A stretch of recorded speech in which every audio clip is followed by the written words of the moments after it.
Students, good morning. देखिए, आज हम आपके लिए क्लास लेके आए हैं हमारे लास्ट सेंटेंस यानी कि 5वां सेंटेंस अपना एक्सक्लेमेटरी सेंटेंस। इसलिए आज की कक्षा में हम एक्सक्लेमेटरी सेंटेंस के बारे में डिस्कस करेंगे कि ये एक्सक्लेमेटरी सेंटेंस क्या होता है। 4 सेंटेंस पिछले हम कवर कर चुके हैं, उनको लर्न कर चुके हैं। तो चलिए आज की कहानी शुरू करते हैं हम एक्सक्लेमेटरी सेंटेंस के साथ। तो देखिए स्टूडेंट्स, आपको थोड़ा सा मैं पहले हिंदी में समझाता हूँ। अब तक हमने जो 4 सेंटेंस पढ़े, जैसे कि क्या राम बाजार जाता है, हम पुस्तक पढ़ रहे हैं, टीचर पाठ पढ़ा रहा है, दरवाज़ा खोल दो, अपना काम स्वयं करो। तो ऐसे जो सेंटेंस जो हमने पढ़े, असर्टिव, इंट्रोगेटिव, इम्पेरेटिव और ऑब्जेक्टिव, वो सेंटेंस ऐसे हैं जिनको कि हम थोड़ा माइंड में सोच कर समझ कर बोलते हैं। तो बेटा, एक्सक्लेमेटरी सेंटेंस के साथ आज हम ये सीखेंगे कि कुछ सेंटेंस ऐसे भी होते हैं जिन्हें हम बिना सोचे विचारे अपने मुंह से बोल देते हैं। वो सेंटेंस हमारे एक्सक्लेमेटरी सेंटेंस होते हैं, यानी विस्मय आदिबोधक वाक्य। इनमें विस्मय होता है आश्चर्य, यानी कि आप स्कूल से पढ़ कर के बेटा घर गए और आपने देखा कि अकस्मात आपके घर पे कोई ऐसा अपना आपका दोस्त बैठा हुआ है जिसकी आपको आशा नहीं है। तो उसे देखकर आपको एकदम से सरप्राइज होगा, कुछ सरप्राइज तो होगा कि तुमसे मिलकर बहुत खुशी हुई, वाह बड़े दिनों बाद मिले। तो उस समय जो तुम्हारे अंदर जो भाव आएंगे एकदम से सोच, तो वो भाव क्या है कि सोच समझ कर नहीं आएंगे, वो भाव आपके माइंड में अकस्मात ही यानी कि सडनली ही अपीयर होंगे। तो ऐसे जो वाक्य होते हैं वो हमारे विस्मय आदिबोधक वाक्य होते हैं। स्टूडेंट्स, इनमें केवल आप एक चीज़ याद रखो कि विस्मय आदिबोधक वाक्य में ग्रेट और सडन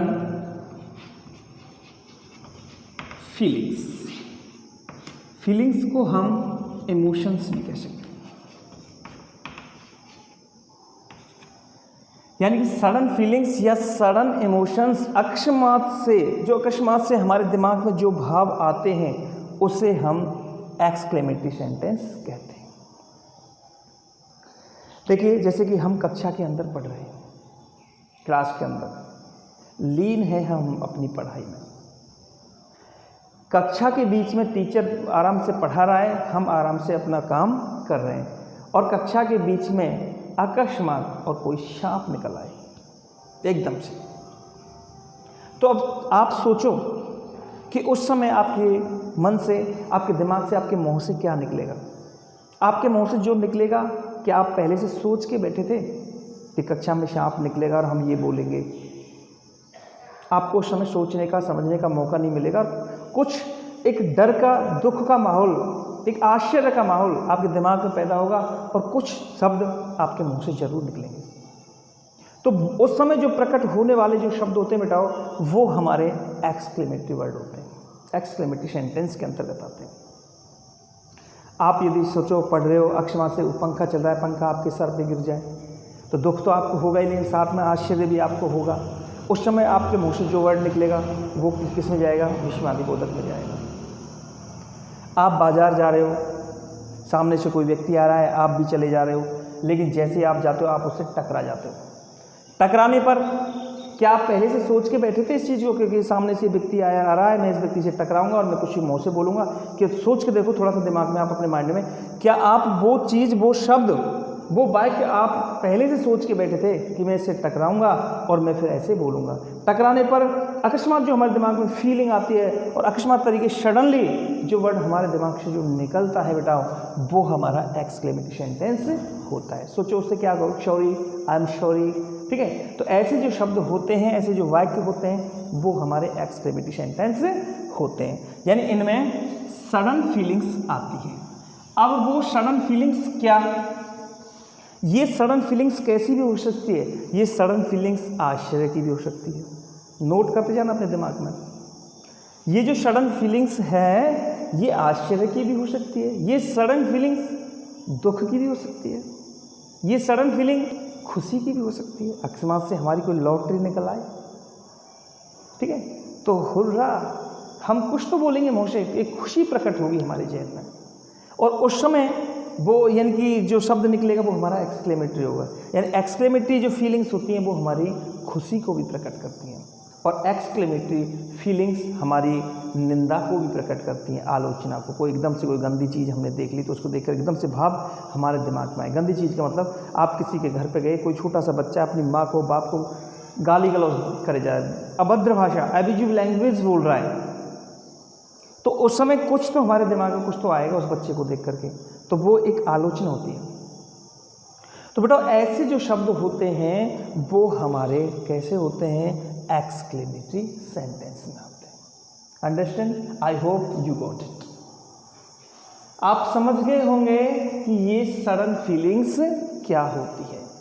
ग्रेट और सडन, एकदम से हमारे दिमाग में आने वाले कोई भी शब्द, कोई भी वाक्य, वो हमारे एक्सक्लेमेटरी सेंटेंस के अंतर्गत आते हैं। चलो स्टूडेंट्स, अगर इसकी डेफिनेशन हम कंप्लीट करें तो इसकी डेफिनेशन हम आराम से बना सकते हैं।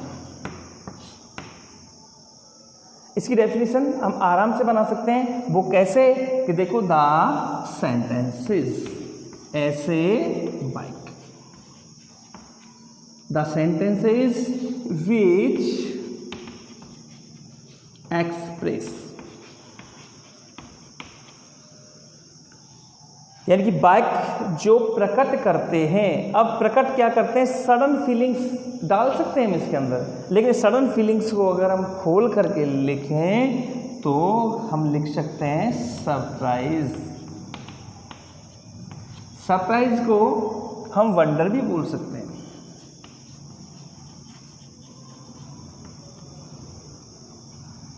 जॉय,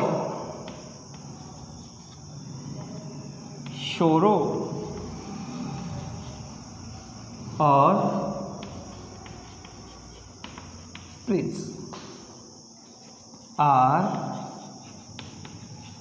कॉल्ड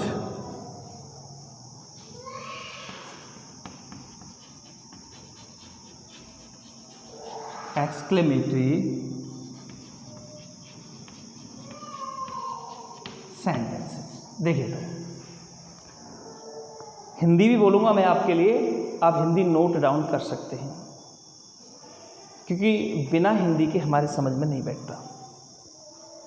तो देखिए, ऐसे वाक्य जिनमें सरप्राइज, वंडर यानी आश्चर्य, जॉय यानी शोरो, दुख और प्रेज और प्रशंसा का भाव प्रकट होता हो, आर कॉल्ड एक्सक्लेमेटरी सेंटेंसेस। यानी ऐसे वाक्य जिनमें आश्चर्य, खुशी, दुख और प्रशंसा आदि का भाव प्रकट होता हो, वो सेंटेंस हमारे एक्सक्लेमेटरी सेंटेंस कहलाते हैं, यानी कि विस्मय आदिबोधक वाक्य कहलाते हैं। ठीक है ना। शोरो को आप दूसरे अर्थ में ग्रीफ भी ले सकते हैं बेटा, ग्रीफ मीन्स भी दुख होता है। प्रेज, अब प्रेज को हम एडमिरेशन भी ले सकते हैं, इसको हम अपलोड भी कर सकते हैं। ठीक है, इन तीनों का अर्थ बेटा प्रशंसा होता है, अपलोड भी होता है, एडमिरेशन भी होता है और प्रेज भी होता है। यानी ऐसे वाक्य जिनमें हम आश्चर्य, खुशी, दुख और प्रशंसा आदि का भाव प्रकट करते हैं, वो सेंटेंस हमारे एक्सक्लेमेटरी सेंटेंसेस कहलाते हैं। चलिए स्टूडेंट्स, अब आगे चलते हैं। अब ये एक्सक्लेमेटरी सेंटेंस में जो परिभाषा है वो आपकी समझ में बैठ गई होगी। अब ये सरप्राइज, वंडर, जॉय, शोरो और प्रेज ये कैसे उत्पन्न होते हैं बेटा, सडन फीलिंग्स यानी अकस्मात, सोच समझ कर नहीं, अकस्मात ये हमारे जहन में, हमारे माइंड में ये शब्द आते हैं। चलिए अब इसका हम आइडेंटिफिकेशन करते हैं।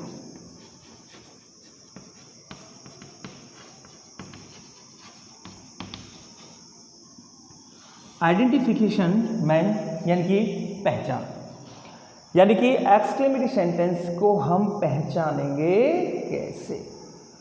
हमको स्टूडेंट देखो 10वीं क्लास में जो छात्र पढ़ता है बेटा, वो मैंने आपको पहले भी समझाया था, उसके अंदर इतना माइंड नहीं होता है कि वो सेंटेंस को पढ़ करके उसका भाव निकाल सके। कि इसमें सेंस किस चीज़ का आ रहा है। इसलिए बेटा मैं प्रत्येक सेंटेंस का आपको आइडेंटिफिकेशन देता हूँ। ये जो आइडेंटिफिकेशन है ये किसी भी बुक वगैरह में नहीं लिखा हुआ है। ये आइडेंटिफिकेशन हमारा शॉर्ट में केवल समझने के लिए कि हम सेंटेंस को तुरंत नोटिस कर सकें, तुरंत ऑब्जर्व कर सकें कि ये सेंटेंस कौन सा है। इसलिए बेटा मैं आपको आइडेंटिफिकेशन कराता हूँ। आइडेंटिफिकेशन अगर लेकर के चलें तो आइडेंटिफिकेशन में आपको एक ही चीज़ याद रखनी है कि exclamatory sentence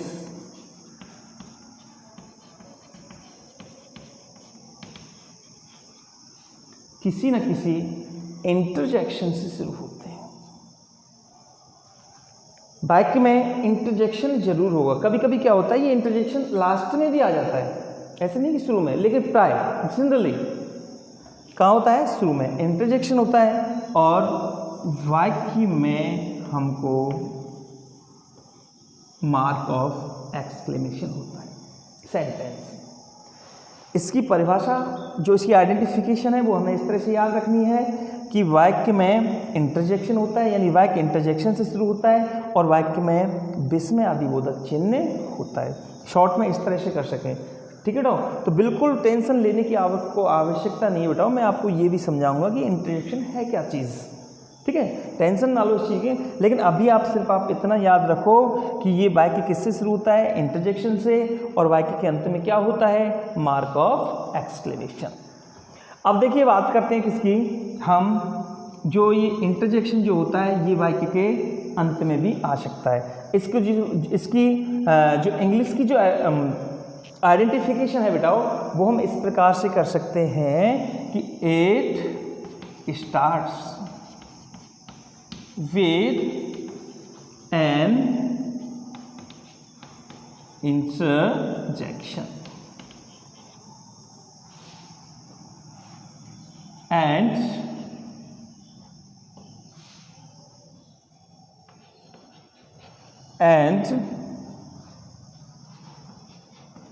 with a mark of exclamation। जो स्टूडेंट्स इंग्लिश में याद रखना चाहें वो इंग्लिश में याद रख सकते हैं, ठीक है। यानी वाक्य के शुरू में क्या होता है, इंटरजेक्शन होता है, और वाक्य के अंत में क्या होता है, विस्मय आदिबोधक चिन्ह होता है। अब हम बात करते हैं बेटाओ इंटरजेक्शन की कि सर ये इंटरजेक्शंस क्या होते हैं। तो चलिए स्टूडेंट्स यहाँ तक आप नोट डाउन कर लीजिए, आगे मैं आपको इंटरजेक्शंस बताऊंगा कि इंटरजेक्शन क्या होते हैं।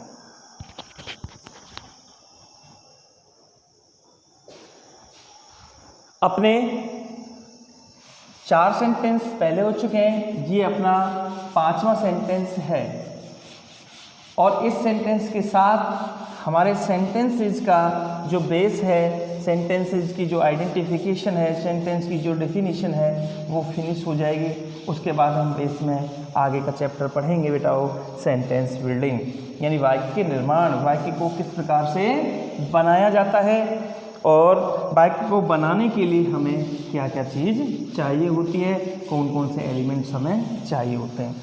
चलिए फ्रेंड्स अब हम आगे बताते हैं आपके लिए इंटरजेक्शन।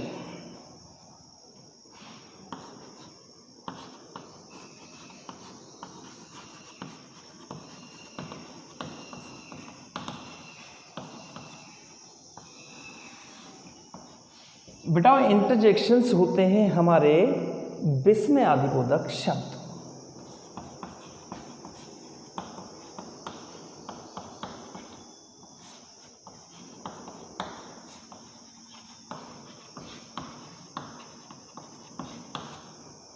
विस्मय आदिबोधक शब्द कुछ ऐसे होते हैं जो हमको याद करने और जो इंटरजेक्शन होंगे वो आपके सामने पेश हैं। देखिए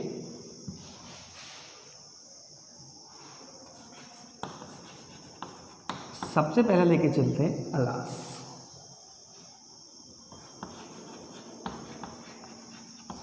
हुर्रा, ब्रेवो, आहा, ओहो, ओ,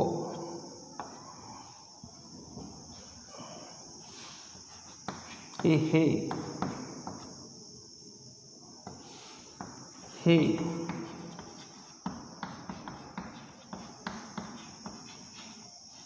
हेलो, हे, हेलो, वाह,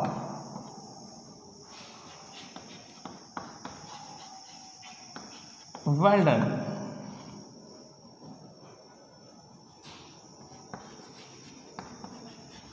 हा हा,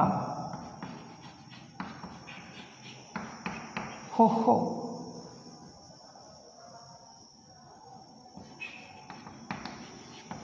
अय्यो,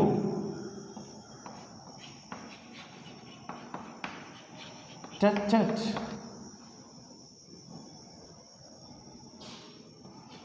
और व्हाट, हाउ। देखिए बेटाओ, ये हमारे इंटरजेक्शन है जो शायद आपने पढ़े होंगे। मैंने केवल आपके लिए कुछ लिखे हैं, आप ये मत सोचना कि सर इतने ही हैं क्या।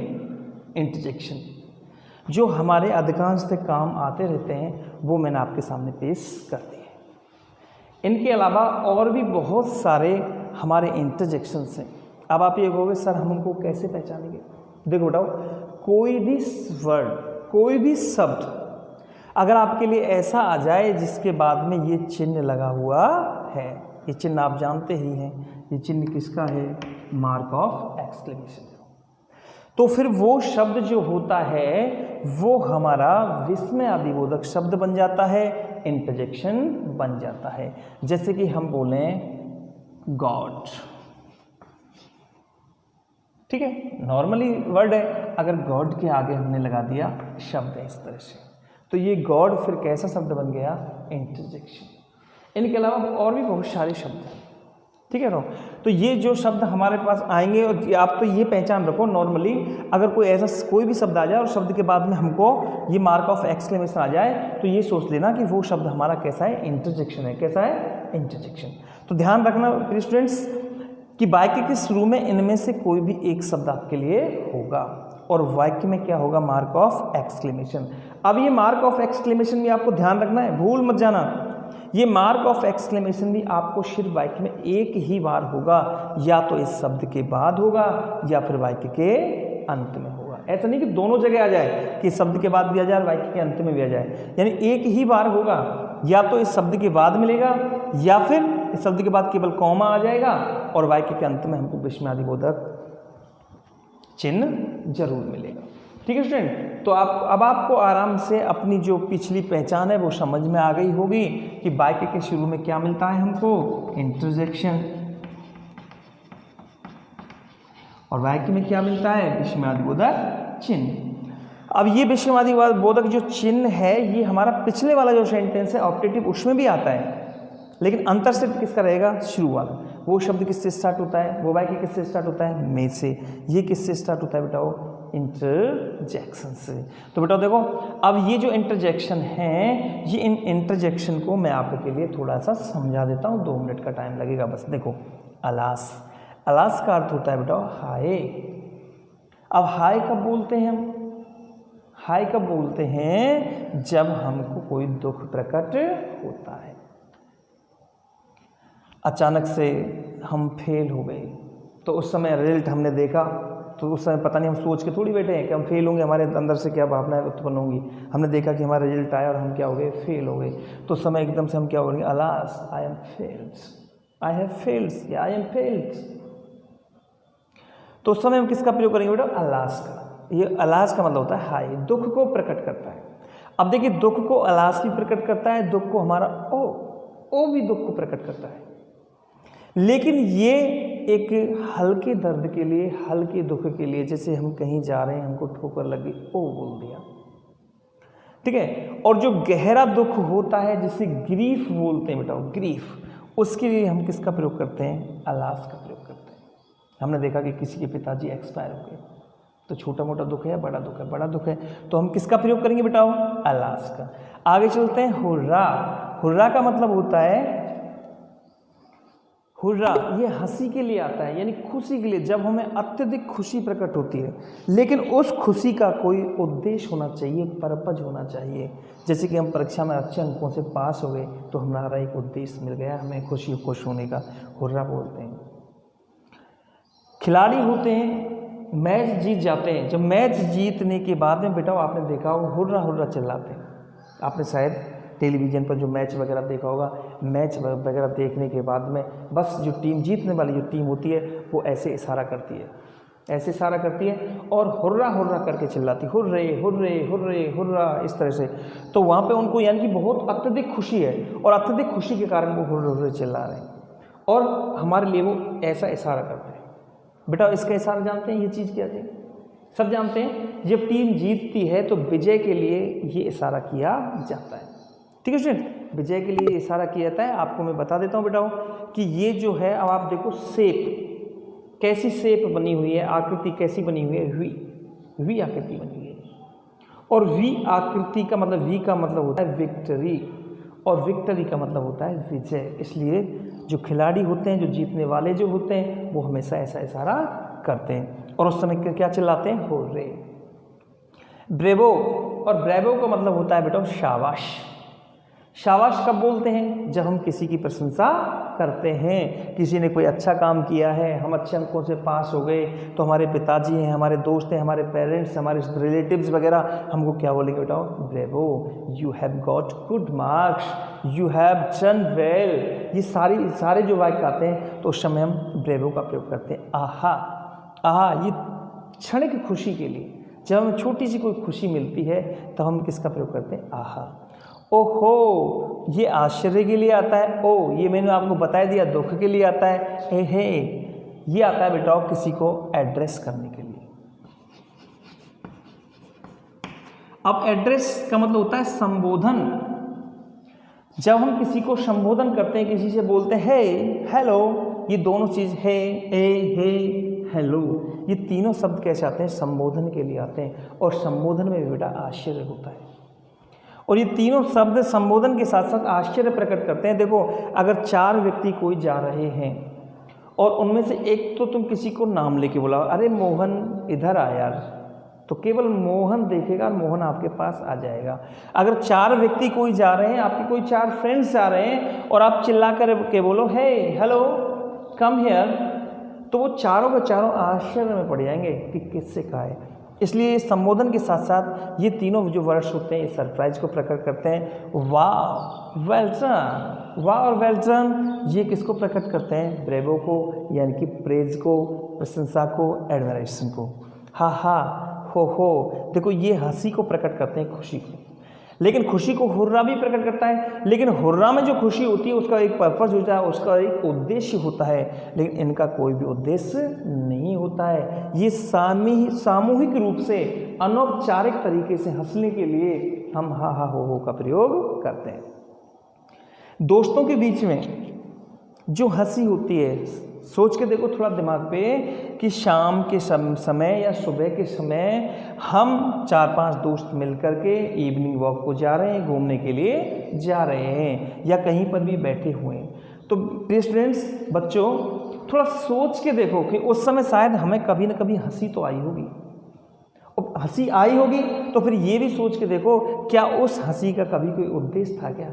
बेमतलब बिना किसी मीन के हम हंसते हैं, हा हा हो, किसी से थोड़ी सी मजाक कर दी, तो वहाँ पे ये अनौपचारिक तरीके से हंसने के लिए, बिना उद्देश्य हंसने के लिए हम हा हा हो का प्रयोग करते हैं।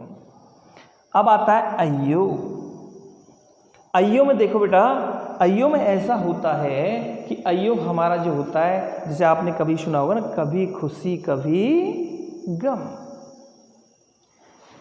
प्रकट होता है इसके अंदर, कभी खुशी कभी गम, यानी कि थोड़ा सा तो दुख और थोड़ा सा आश्चर्य, दोनों चीज़ इसके अंदर सम्मिलित होती हैं कि थोड़ा सा दुख भी होगा और थोड़ा सा आश्चर्य भी होगा। जैसे कि हम कहीं बैठे हुए हैं, कोई हमारा दोस्त आया और पीछे से हमारे गाल पे तमाचा लगा दिया, गाल पे सपोर्ट लगा दिया, तो उस समय दुख तो हमको होगा ही, लेकिन साथ में हम पीछे मुड़ करके भी देखेंगे कि पता नहीं ये जो सपोर्ट है, ये तमाचा है, किसने मारा है। तो उस समय हम बोलेंगे अय्यो। तो ये अयो दोनों चीज़ प्रकट करता है, थोड़ा सा दुख और थोड़ा सा आश्चर्य। रात को हम बिस्तर पर लेट रहे हैं, बेड पर लेटे हुए हैं, अकस्मात से हमें कोई मच्छर वगैरह खा गया, हमें क्या हुआ बेटा? दर्द। तो दर्द तो दुख तो हमें होगा ही, दुख के साथ साथ हम सारे बिस्तर भी पलट कर देखेंगे, आश्चर्य भी होगा, पता नहीं किसने काट लिया, आश्चर्य भी उस समय होगा हमको। तो इस प्रकार से ये दोनों चीज़ें प्रकट करता है, अयो थोड़ा सा दुख और थोड़ा सा आश्चर्य। अब चलिए आगे चलते हैं। टट टट। टट टट जो वर्ड है इसका हिंदी में अर्थ होता है बेटा छी छी। छी छी, वो छी छी नहीं, ये छी छी रिपल्सिव, घृणास्पद। यदि हम किसी चीज के प्रति घृणा कर रहे हैं, कंडेम कर रहे हैं, यानी कि ये एक रिपल्सिव थिंग के लिए आता है। रिपल्सिव थिंग, घृणास्पद कोई वस्तु, घृणास्पद कोई बात। जैसे मैंने अभी आपको थोड़ी देर पहले बताया था, आप अपने किसी दोस्त के घर गए, वहाँ देखा कि एक छोटा सा बच्चा है अपने घर वालों से अभद्र भाषा बोल रहा है, एब्यूजिव लैंग्वेज बोल रहा है, गाली गलौज दे रहा है। तो उसे देखकर सोचो आप क्या बोलोगे? ब्रेवो बोलोगे क्या? ब्रेवो, शाबाश। नहीं, उसको उस जगह बोलना पड़ेगा बेटा हमें टट टट, छी छी, कितनी गंदी बात है? छोटा सा बच्चा अपनी माँ को गाली दे रहा है, तो उस समय बेटा हम किसका प्रयोग करेंगे? टट टट। देखो टट टट की जगह आजकल, टट टट की जगह आजकल आपने देखा होगा एक वर्ड चल रहा है जो बहुत ही फेमस है, शिट। शिट, किसी ने कोई गंदी बात की, हमको वो बात लायक नहीं है, पसंद नहीं है, तो हम उसे देखकर बोल सकते शिट, शिट यार, गंदी बात यार। तो शिट का प्रयोग और टट टट का प्रयोग एक ही चीज़ है। आपने शायद किसी जैसे कि मूवी वगैरह देखते होंगे, मूवी वगैरह में सुना भी होगा किसी को कहते हुए बुलशिट। बुलशिट, बुलशिट मतलब बहुत ही गंदी बात, ठीक है। तो यहाँ पे हम शिट का प्रयोग भी कर सकते हैं। ऐसे बहुत सारे वर्ड्स हैं बेटा जो नए नए वर्ड्स आते हैं और हम उनको एक्सक्लेमेटरी सेंटेंस के अंतर्गत लेते हैं, यानी कि कोई भी शब्द आए और उसके बाद में मार्क ऑफ एक्सक्लेमेशन आ जाए, वो हमारा विस्मयादिबोधक शब्द बन जाता है। जैसे कि देखो एक शब्द आता है उफ, उफ, ठीक है। ये सारे वर्ड्स कैसे होते हैं हमारे? इंटरजेक्शन